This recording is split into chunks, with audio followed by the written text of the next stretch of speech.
Welcome to Care Settings for Persons Living with Alzheimer's Disease and Related Dementias, also referred to as ADRDs. We will explore various care settings designed to meet the distinct needs of individuals living with dementia and their care partners. These include in-home care, assisted living facilities, memory care units, nursing homes, group respite, and adult day centers. Each of these settings offers different levels of support and specialized services to ensure the comfort and well-being of individuals with dementia and their families. We'll refer to family or friends who provide care as care partners, and professionals who provide care in a care setting as care providers. This video aims to help build a more dementia-capable North Carolina. People living with dementia often have unique care needs due to cognitive and functional challenges. Understanding their distinctive care requirements can enable you to identify appropriate care settings for the individuals you work with or care about. According to the Alzheimer's Association, an estimated 65% of older adults with Alzheimer's or other dementias live in the community. Of those with dementia who live in the community, 26% live alone. Appropriate care settings must accomplish several things. Establish a safe and structured environment. Employ effective communication strategies. Adapt to changing behaviors. Provide emotional support. Engage people in meaningful activities. Monitor for changes in health, and adjust care plans accordingly. Meet Joe, a 75-year-old man who has been living with Alzheimer's disease. Let's follow Joe and his family's journey through various care settings as he advances through the stages of his disease. Initially, after he was diagnosed, Joe continued to live independently in the community, with his family checking in daily. In recent weeks, Joe's daughter noticed dirty dishes have piled up in the kitchen sink. Joe also appears to have not bathed or changed his bed linens recently. As a result of these noticed changes, Joe's daughter suggested to him that he may benefit from an in-home aide to help with housekeeping and personal care tasks. After working through initial worries, the family was able to support Joe by hiring an in-home care provider. In-home care helps facilitate individuals living with dementia to stay safe and independent in their homes while closely monitoring their health and well-being. It can include a range of services such as nursing, rehabilitation, and personal assistance. In-home care providers can be hired privately or through an agency or government program like Medicaid Community Alternatives Program for Disabled Adults, CAP-DA, if eligible. In-home care can benefit the individual and care partners by fostering independence, improving mental health and cognitive function, providing personalized care, supporting families so they can remain involved in care, attending to the well-being of both the individual and their care partner. Joe's in-home aide assisted him with grocery shopping, meal planning and prepping, cleaning, laundry, bathing, and exercise. Joe's care provider also drove him to his appointments and social activities at the local community center. In-home care can also include skilled nursing care or therapies such as occupational, physical, and speech language. If this type of care is required at home, an order is placed by the individual's physician and organized by a home health agency. Over the next few months, Joe's family and his in-home aide noticed he was beginning to wander and seemed more withdrawn and disoriented. In consultation with Joe and his physician, his family decides to have Joe move in with his daughter. Eventually, it became unsafe to leave Joe alone while his daughter was working.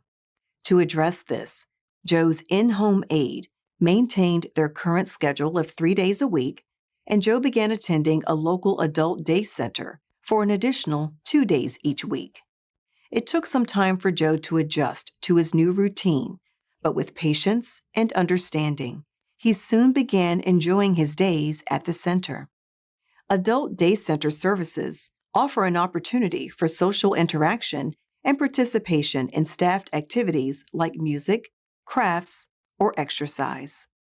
Adult Day Centers may also provide support with counseling for individuals living with dementia and their families, health services such as blood pressure checks and medication management, nutrition, personal care such as hairstyling, eating, toileting, and showering, physical, occupational, or speech therapy.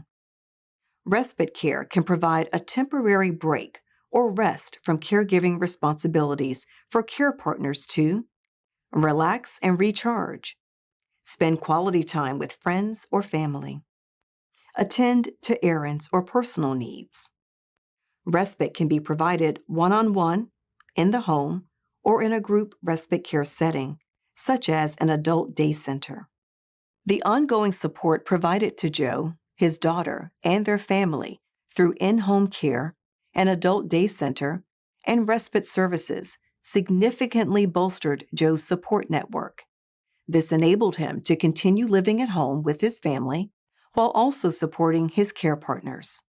For a few years, this setup was adequate, and he found contentment in it.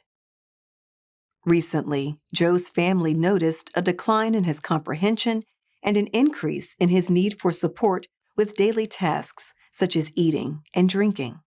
Additionally, Joe has had several recurrent infections, which have resulted in the need for skilled nursing care. Joe spends more time asleep in his bed each day. Joe's family would like him to remain at home and have consulted with his physician, who suggested he could be eligible for hospice care. Hospice care is specialized care, focusing on pain and symptom management for individuals diagnosed with a terminal illness. It involves a team of trained providers, including doctors, nurses, aides, social workers, counselors, chaplains, and volunteers. Care partners are often actively involved. Services can include medical care, emotional and spiritual counseling, respite care for care partners, and grief support. Care can be provided at home, in specialized hospice facilities, hospitals, or nursing homes, depending on the provider. Hospice care prioritizes comfort and dignity during the end-of-life stage, offering valuable support and services that can benefit individuals in the advanced stages of Alzheimer's and other dementias, as well as their families. So, Joe received a referral for hospice care from his physician, and the family obtained care and support through a local hospice agency. While Joe's symptoms have progressed, his daughter finds it comforting to have access to the 24/7 hospice care line and team of care providers. Though Joe remained at home while progressing throughout his dementia, for many reasons, some individuals will transition from living at home to a long-term care setting. Let's examine the characteristics of different long-term care settings and how they can meet the needs of people living with dementia at various stages. An assisted living facility offers a level of care and support between independent living and a skilled nursing facility. These facilities offer housing, meals, supportive services, and health care. However, not all assisted living facilities provide care and services specifically designed for individuals living with dementia. It is important to note assisted living facilities are not federally regulated and vary in care offerings and staffing. Skilled nursing facilities offer continuous skilled nursing care. In some cases, these facilities are not the best fit for individuals living with dementia. Nursing homes can provide a range of services including nutrition, care planning, recreational activities, spiritual support, occupational and physical therapy. Skilled nursing facilities are licensed by the state and regulated by the federal government. Memory care units are organized where individuals living with dementia reside on a designated floor or unit within a larger residential care facility. They may offer specialized services such as dementia-trained staff, tailored activities, and the capacity of the staff to manage residents at various stages of dementia. Transitioning from independent living to residential care can be a challenging decision. To aid in the decision-making, consider the following questions. Is the individual safe in their current living environment? Does the individual feel they are experiencing changes that require additional support? Are there risks to their health or the health of their care partner? Is the care partner at risk of stress or burnout? Is the care partner at risk of extreme stress and burnout? Is the care partner unable to meet their responsibilities with work or their family? And are they maintaining their personal well-being? And would the structured environment and social interaction of a residential care setting be advantageous for the person with dementia?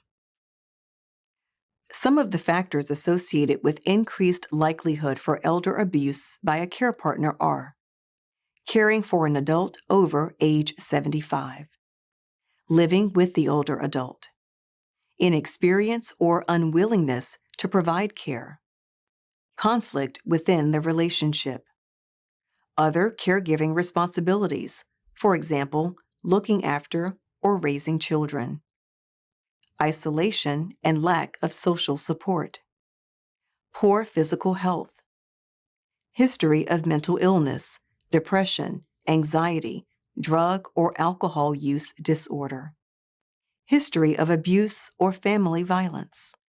If you do decide to investigate a new care provider or care setting, consider the following tips. Identify and list care needs and expectations beforehand. Screen care providers to make sure their services match your needs. Interview prospective agencies or providers with questions you've prepared in advance. Check references and inquire about criminal background checks for staff. Share relevant information about the person receiving care to facilitate bonding with the care provider. For help finding the right care providers, contact your local Alzheimer's Association chapter or area agency on aging.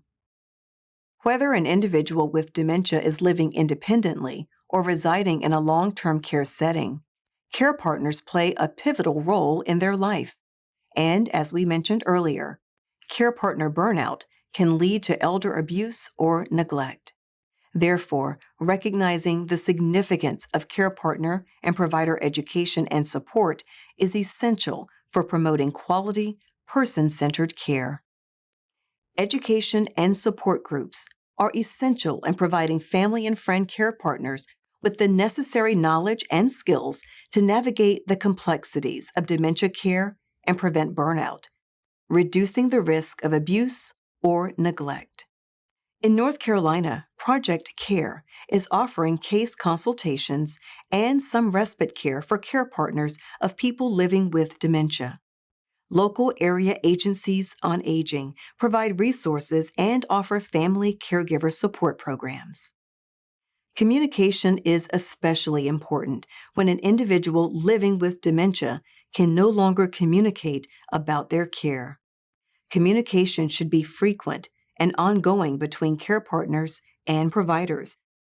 In this situation, care partners can schedule regular check-ins with care providers to discuss needs and concerns, review the care plan and address any evolving needs or concerns, provide constructive feedback to care providers and acknowledge achievements when appropriate, participate in regular care conferences. Care providers should involve care partners in care planning discussions and updates, arrange regular care conferences, welcome visits from care partners, Quality dementia care requires a person-centered approach, revolving around the needs of the individual living with dementia and ensuring the care team is prepared to meet those needs. It is important to remember that individuals living with dementia have the right to self-determination and to take reasonable risks. This is called dignity of risk.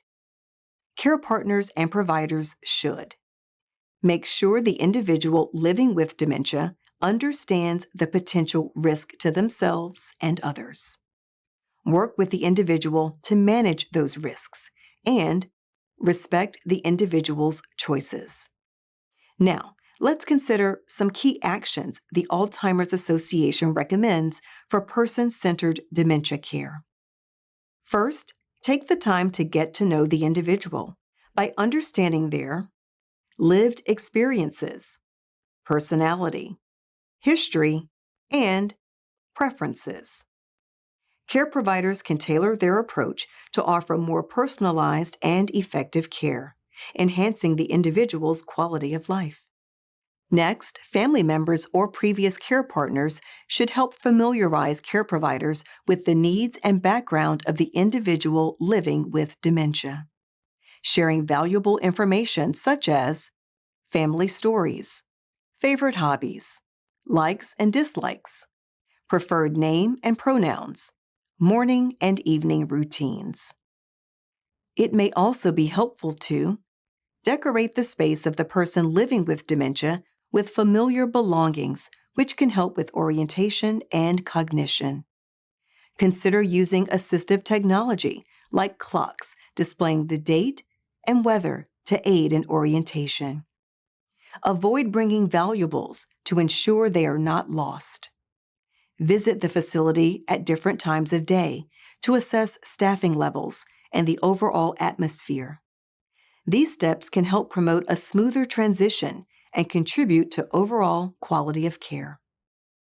Dementia often changes how a person perceives the world, resulting in confusion, disorientation, and altered memories. Care providers should compassionately recognize and validate the individual's emotions and experiences, even when they don't align with reality. This approach builds trust and a sense of security, enhancing emotional well-being for the person with dementia. Care providers should strive to build authentic connections rooted in trust, empathy, and respect. Through demonstrating genuine compassion and understanding, care providers can cultivate an environment where individuals with ADRDs feel appreciated and cared for, thereby nurturing feelings of belonging and safety. Creating an environment of collaboration and inclusivity where everyone's voices are valued and supported fosters a sense of belonging and teamwork. This not only improves communication and morale, but also enhances the overall well-being of everyone involved. Care providers and facilities should routinely evaluate their care practices by actively seeking input from individuals with dementia, their families, and fellow staff members. Being receptive to feedback and adjusting strategies accordingly enables care settings to deliver better quality care that aligns with the changing needs of individuals living with dementia. Finally, it's important to recognize how cultural humility affects the quality of dementia care.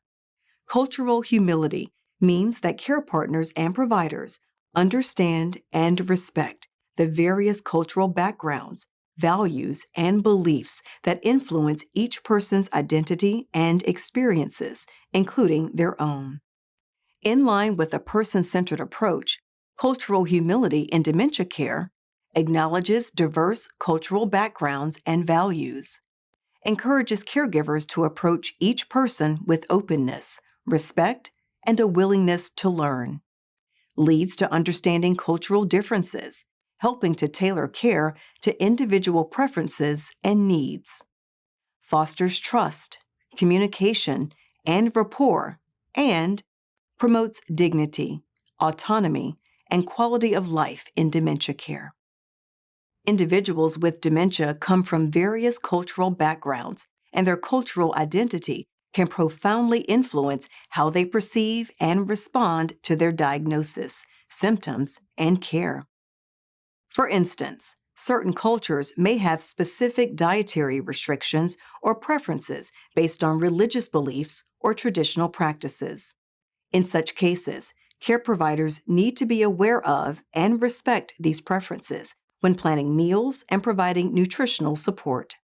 In some care settings, an LGBTQ couple might not experience the same level of acceptance.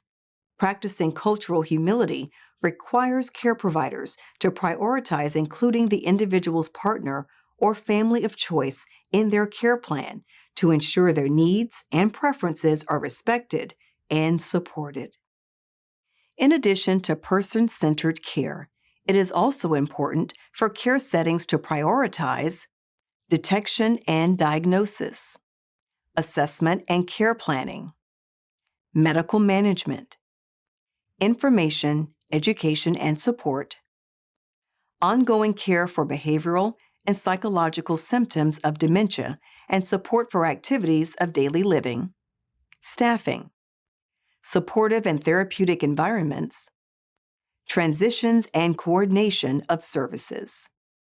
Care settings that involve individuals living with ADRDs and their care partners recognize cultural diversity and prioritize holistic care, can deliver high-quality care to individuals living with dementia. This video is part of a statewide effort to become a more dementia-capable North Carolina. We invite you to consider joining the North Carolina Network of Dementia-Friendly Communities and Hospitals. The network is an initiative of Dementia-Capable North Carolina and holds a quarterly virtual meeting, which you are welcome to attend. To learn more, visit www.ncdhhs.gov/dementia-capable-NC. This video was created by CARES at the UNC School of Social Work for the North Carolina Division of Aging.